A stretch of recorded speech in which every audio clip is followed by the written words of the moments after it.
Ladies and gentlemen, whether you like it or not.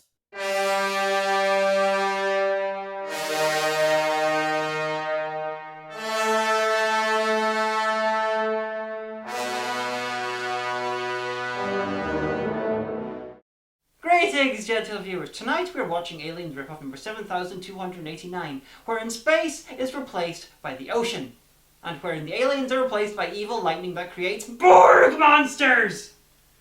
I'm not kidding. Hold it!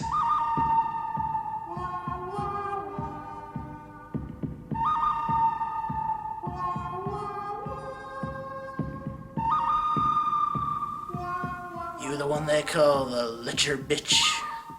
Who the fuck are you supposed to be, the man with no shame?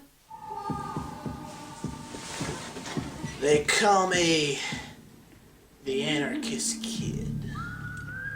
Fastest gun in the web. Yeah, nobody calls you that. Ever. Look, I just wanted to do this whole Old West gunslinger thing because I thought it was... You know, I like that hat. You amuse me, little man, and so I'm gonna give you 30 seconds to tell me what the fuck you're doing before I chop your cock off and feed it to the orphans in my dungeon. Rumor has it that you're the most psychotic reviewer ever to grace the internet. That title should be mine! Hell, I named my goddamn show The Lunatic Fringe. If people thought there was a reviewer out there crazier than me, it'd be bad for my image. What exactly are you gonna do about it? Have us both committed and compare our site profiles? Because those bastards will say anything I tell them to. I challenge you to a crazy-off. We each get a family of victims, and the one who does the most fucked up things to them in the course of an hour wins. Oh, fine with me. I just got finished with a family of 5 a few minutes ago. I beat them, raped them, I got the minions to beat them and rape them, I got them to beat and rape each other. That was fun, let me tell you that. Then I got live scorpions and I served them into your urethras, and then I made the scorpions grow to giant size, and then I made them beat and rape the scorpions, which is hard to do when the scorpions are the size of a small Buick. And then I had them hung, drawn and quartered, and then I fed them to the orphans in the dungeon. Those little bastards are never satisfied. Let's just review a movie together instead. Fine with me. It's called Virus, and it sucks. So we open on a nice, quiet... Don't do that! Pussy. Anyway, we open on some Russians, because it is always Russians, doing... Well, they're on a boat. The boat Russians are talking to the space Russians on the space station Mir from back when living on a space station was purely a national affair. So yeah, dead meat.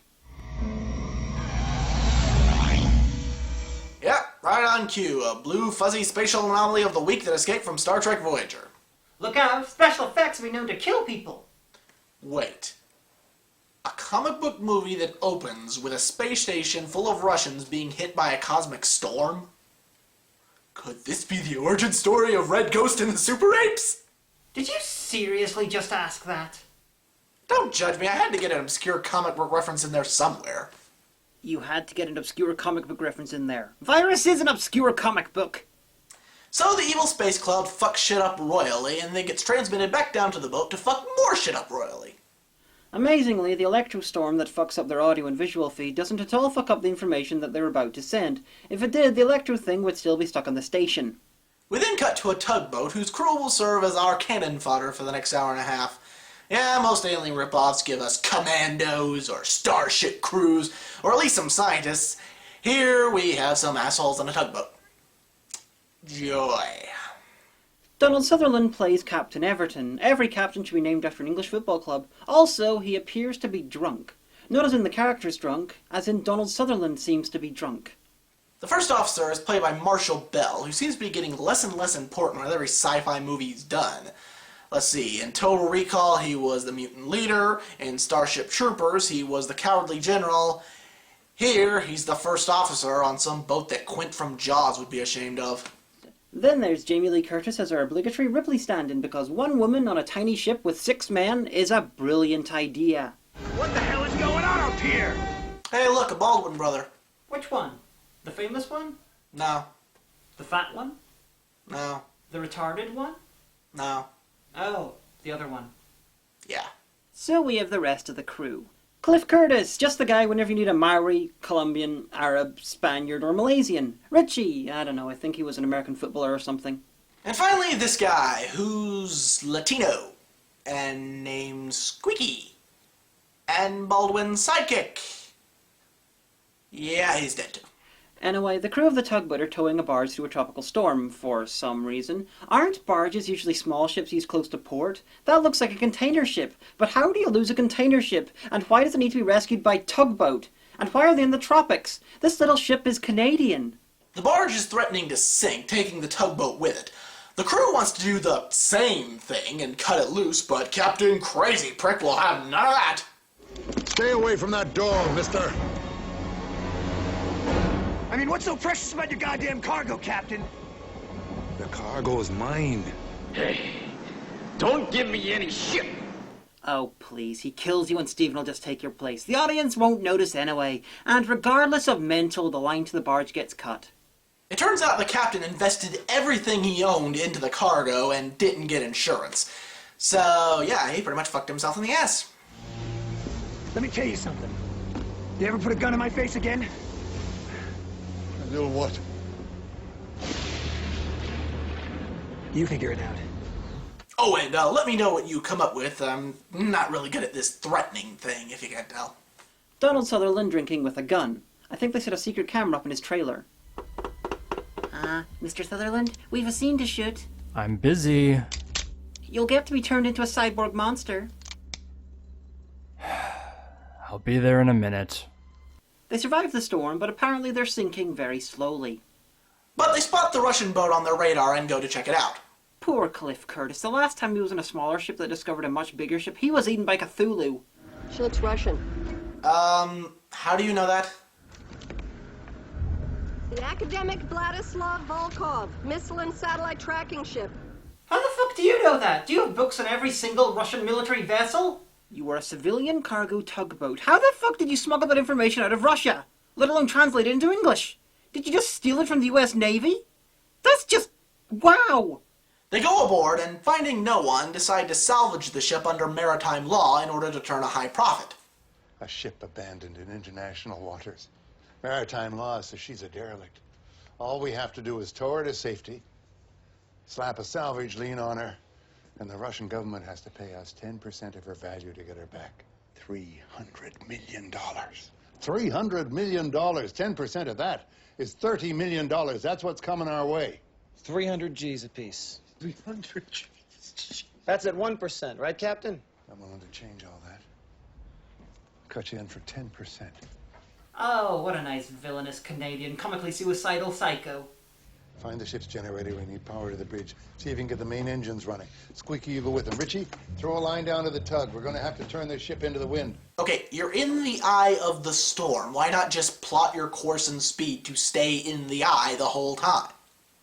Down near the engine room, Squeaky and Baldwin are talking about Jimmy Lee Curtis. Sounds like you think she's hot. Of course I think she's hot, don't you? I've been at sea so long, give me a gorilla with a vagina and I would think she was hot. Looks like somebody trashed the control panel. Oh, yeah. These 3 relays are unplugged. Let's hustle, Squeak. We got no power to the rudder in a typhoon. We're screwed. Then how did the ship survive in the typhoon it had to go through to get to the eye? Or did the ship get powered down only a couple of hours ago? Because that's a bit silly. It'd mean the last survivor was battling Borg monsters for 7 full days before even making it to the engines. Somehow. Turning everything off. Somehow. Letting the Borg monsters, except for one, vanish. Somehow. So they turn the power back on, unwittingly reactivating the Cybermen, Borg, who promptly let out a Nazgul scream.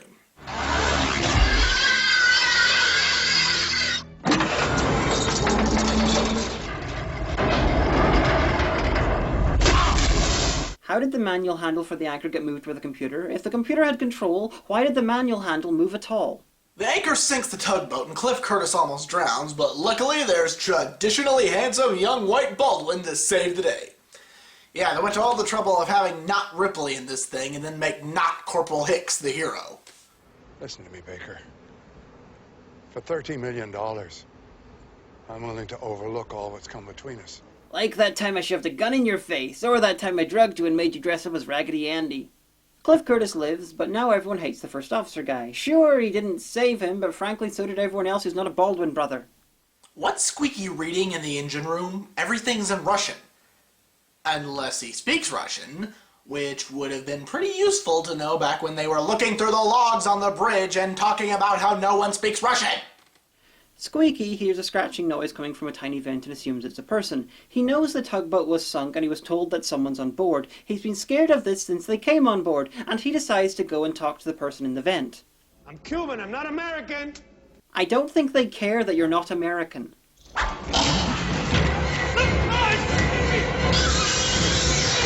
Yeah, they definitely don't care that you're not American. How'd they set that up unless they knew the guy was dumb enough to follow the monster?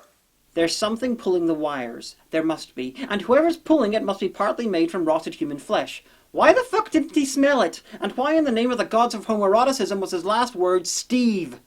They come across a room full of weapons because rule number 1 in your Aliens ripoff, there are always plenty of weapons, whether they bring them for no reason or randomly find some for no reason, because God forbid you have any actual horror in your horror film. All right. This is gonna hurt.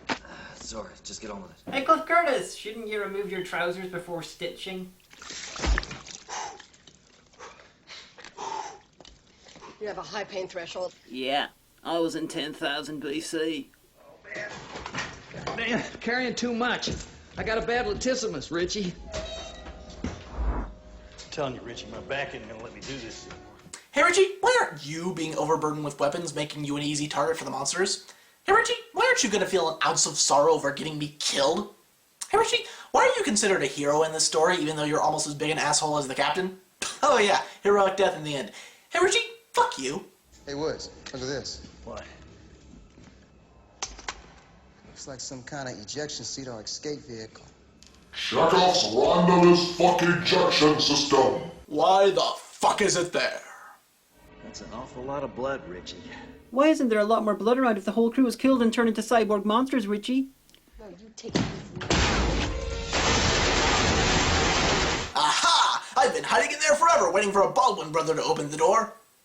Seriously, how long has she been in there, and why didn't she tell someone she was in there? She speaks English. Got videotape, cigarettes. What's this, history? Hey, watch out, watch out, watch out, watch out. Thermite grenades. What? Thermite. One of those things blows, burn a hole right through the deck. Be careful. Be careful, really careful. What you trying to do? Sink the ship? Oh, a way to sink the ship. I'm going to remember this. This is sure to be important later on.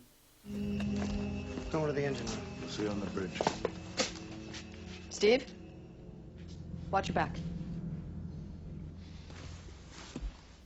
That, dear viewers, is the extent of the romantic subplot between those two. Even though the film seems to think that they're a couple or something by the end of the film, Jamie Lee Curtis has more sexual chemistry with the Russian woman. Not that I'm complaining. Hey Woods, you comprehend this cerulean crap? It's just like chicken scratches to me. Number 5 is a lot. Stephanie.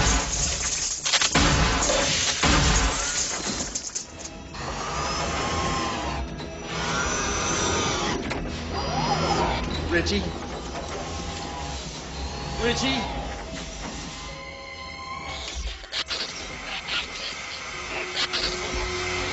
Hey! God damn, Richie! Dude, seriously, Richie needs to be kneecapped. Oh, come on, they're not even trying to hide it anymore. We are the Borg. We will add your biological and ethnological distinctiveness to our own. Holy shit. What the hell? Oh my god. Jesus Christ. Why is that door welded shut? That's not where the power was cut off, and if it is, then why did the monsters not weld it shut before the Russian woman cut the power? You're not gonna believe it till you see it, Steve. I'm telling you, there's some really weird shit going down on this ship. Weird ain't the word. I'm in need of some proper medical attention. Shut the fuck up, please! Don't belong on this ship. Somebody just welded the engine room door shut. It's welded? Squeaky's still missing. Weird. Richie? Richie, it's that smell again.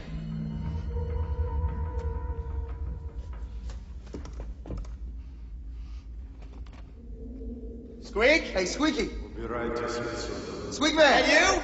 Giant cyborg with shoulder-mounted like, speaks Russian, and you ask it if it's your short Cuban human friend. Special kind of stupid right there.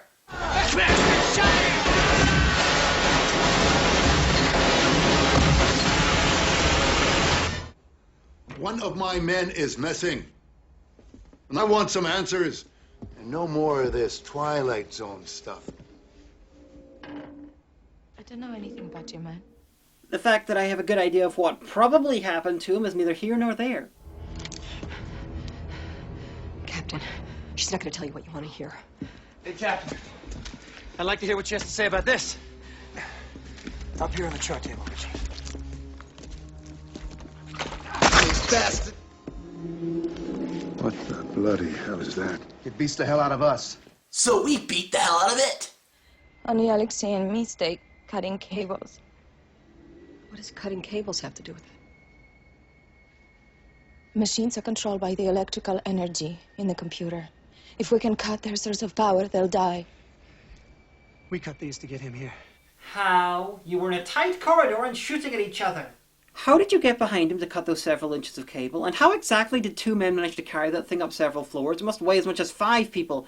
And why does cutting the cables shut them down? Why doesn't the all-smart computer thingy understand there's such a thing as batteries? And why is there only one cyborg person? What happened to the other 298 crew members? Blood is still pumping through this brain. Hey, apart from being a colossal asshole and a weapons expert, Richie is apparently a medic. So why wasn't he the one who stitched up Cliff Curtis's leg? There's been no decomposition at all. Which explains why he looks like a zombie and smells like, and I quote, dog crap. Alexei? Ah, yes, the one person who's been fighting these monsters for a week is the one who's a fucking idiot and tries to talk to it. Great.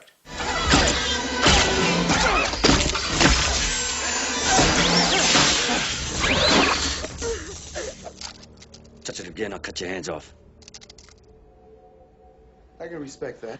Could someone please come and take a look at the nails in my shoulder? Oh, Wood, stop whining. No, not you! You know, I'm beginning to suspect that Marshall Bell was the only sane person on this ship.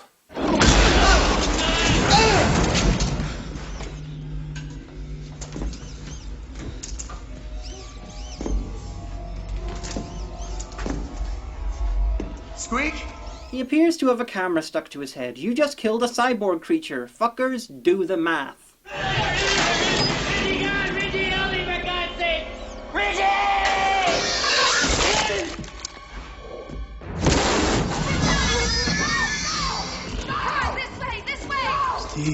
Steve, check it out. I can only see in 2 dimensions and can walk a good 20 feet before my cable runs out. Truly, I am the superior life form. What do they want from us? He wants to kill us. Oh, they want something from us. He wants to mutilate us just like it did Woods. Did you see, Squeaky? That thing wants something from us. Dude, is it not obvious? Was Marshall Bell the only one with brains as well as sanity? It's in the computer. We can talk to it. What? Talk to it. Ow! It's in the computer, right? It's in the computer.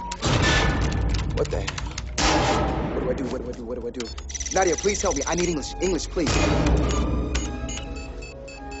Okay, I'm calling bullshit on the computer language thing. But if it is real, English, with an American flag, fuck you, Russia! Or why don't you just make the Russian woman do it? She can translate for you. You are virus. Great. Just great. It thinks with germs. Their definition of virus doesn't seem to gel with the monster using it to describe humans. And I say that as someone who wants to destroy humanity. Oh, me too. I want to destroy humanity too. In fact, I can top that. I want to destroy the entire planet. No. Fuck that. The entire universe. Yes, that's what I want to do. Isn't that crazy? You're like a gerbil in front of a lion. Just leave it. Anyway, did no one try to talk to it in the week she was fighting it? No one at all? It involves typing. It's not that hard. Oh, and nice of the computer to accentuate the word virus in a big font. What do you want from us? This neurological transmitters are oxygenated tissues upon the superiors. Superior. What the hell is that? It's part of an optic nerve. What? Spare parts. It wants us for spare parts. Yes, that's called obvious. It must be destroyed. How? You said it was electrical like lightning. Yes. So what happens when lightning hits water? It grounds out! That's right, it grounds out, it dissipates, and then it dies. That means we can kill this thing. Well, sure, it looked like lightning, but how the fuck do you know it'll die if it hits water? And a very original plan, sinking the ship, that's what the Russian woman was doing earlier. Jamie Lee Curtis even pointed that out. She's right. We gotta get to the computer if we're gonna kill this thing. Why? You just need to sink the ship. Apparently. Dumbass.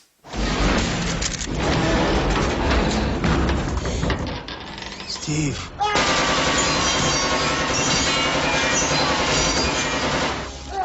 Don't pass my ass, man! That ain't gonna happen to me! The much less rotted squeaky robot took less bullets to go down than the Russian from earlier. A lot less. The crazier Richie gets, the more powerful his gun gets. Guys, I think Donald Sutherland's drunk again. He's gone postal, man. Come on, let's go! Let's go!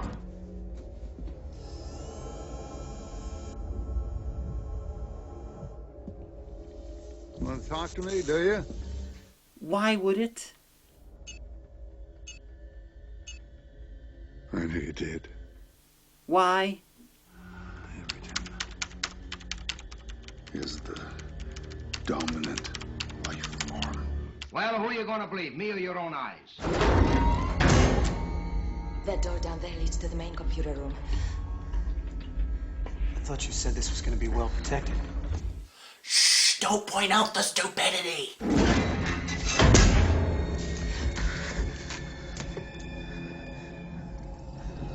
It's gone. Gone where?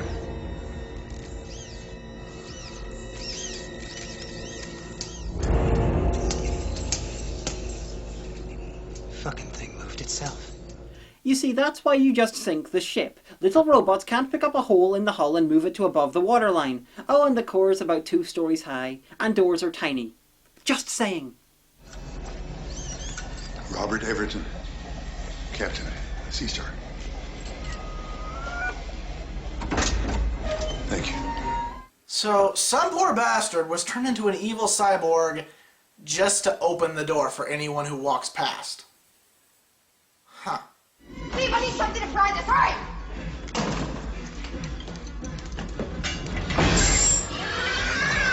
Cliff Curtis, when faced with a monster, rather than behaving like a regular Klingon and attacking, would rather just do a fucking haka until the thing reaches him, even though most of them have been armed with projectile weapons. That's a special kind of mental.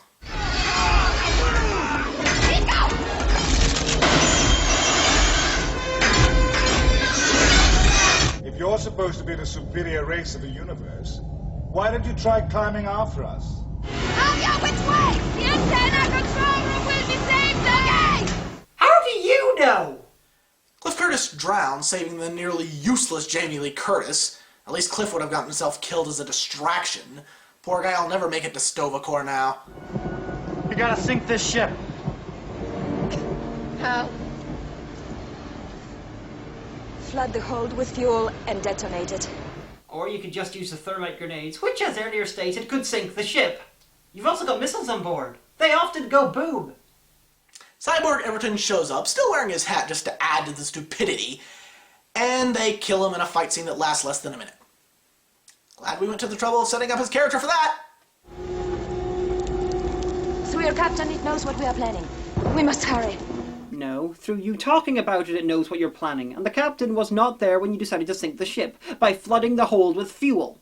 Okay, even if the captain didn't tell the thing the plan, the noise created by flooding the hold with fuel would have alerted it by now. And if it did know the plan, why didn't it send some cyborgs to stop them? They were up at the tower. Now they're in the hold. There's a bit of a fucking journey there. Or why not reuse a previous plan and weld the doors shut?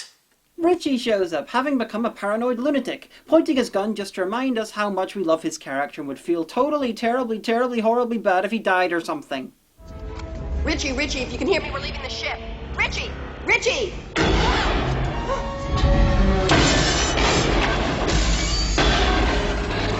last vial of ooze! He must have drank all of it! It's a super shredder! So Jamie Lee Curtis falls into the flood of fuel and, why are all the bodies in the hold? I thought they were using them to create cyborg monsters. Stupid? Yes. But swimming in petrol surrounded by weak old dead bodies? That's one of the nastiest things I've seen in minutes. Oh yeah? Well, I've seen... Just leave it! Okay. So the big monster thing captures her, and oh hey, it's using a keyboard, even though it is the computers. And it's going to turn Jamie Lee Curtis into a cyborg, even though it's not bothered making the loads of the bodies in the hold into them. Why the lightning? Why not just jam the obviously hot metal thing into her face? Why not just rip out her brain and extract the info? I'm pretty sure you did that before. Baldwin rescues her, somehow getting the drop on something that is the environment he needs to walk through to get to it. So Richie shows up to help, getting himself killed in the process. Huh, on our side now, are ya? Yeah, too late to start endearing yourself to us now. You are such an asshole. The monster thing finds the detonator and... Checkmate. Why didn't that set it off? Anyway, the monster grabs the Russian woman who destroys it by setting off a canister with one shot while the monster makes no attempt to stop her. Bullshit! I played Left 4 Dead. It takes at least 2 pistol shots to blow up a gas canister that quickly. Fortunately, Richie rigged up Chekhov's Rando's fucking... you know what it is. To carry one of them to safety while simultaneously setting off explosives that will blow the whole fucking ship up. Naturally, since this Rube Goldberg machine was designed by a crazy person on the fly and built for just one, it of course works better than advertised and carries them both to safety. Because, you know, they're a couple or some shit.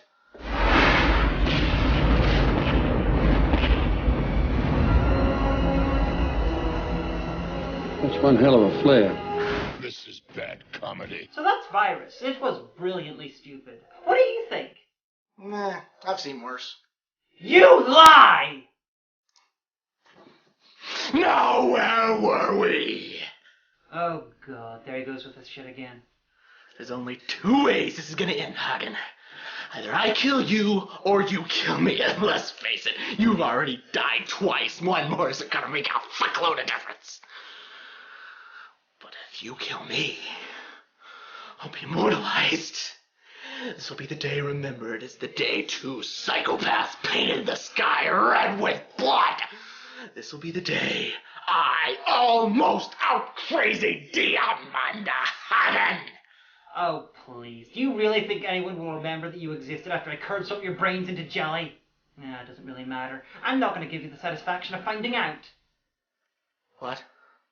I've done far worse than kill you. I've hurt you, and I wish to go on hurting you.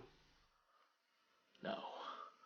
I will give you a year and a day to... Actually, no, that's too long. Minion! What have we got scheduled for a month from now? We're not quite sure, mistress. There are a lot of conflicting appointments around that time. We're still trying to organize it. Look, I'm afraid we're going to have to get back to you. But you have until the day whenever we come, whenever that is, to get your affairs in order. Because on that day, I shall lay bare your deepest and darkest secrets, your most horrific skeletons in your closet. And it's a fabulous closet. I shall reveal your eternal pain. No. That terrible, horrible relic of your misguided childhood. I know all about it, Josh. I know all about everything, and one day, everyone shall bear witness to your pain, to your suffering, and to your shame.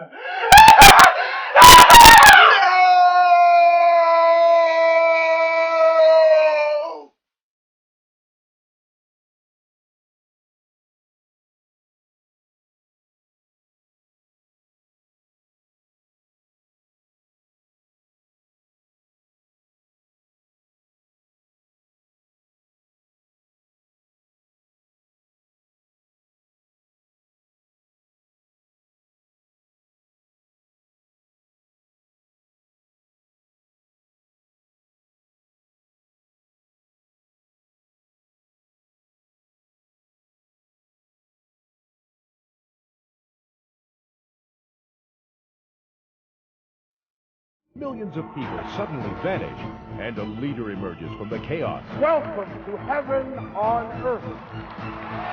Is he the savior the world has been waiting for, or is it a deception? What's it going to take for you to believe that this is for real? Bronson Pearl and Helen Hanna struggle to find the truth in a world without right and wrong. Christians everywhere are being hunted down and arrested. In a world with no middle ground and no easy choices. You worship him or you die. That's your choice. It is a race for the souls of mankind and a fight for eternal salvation as the world rushes towards the apocalypse.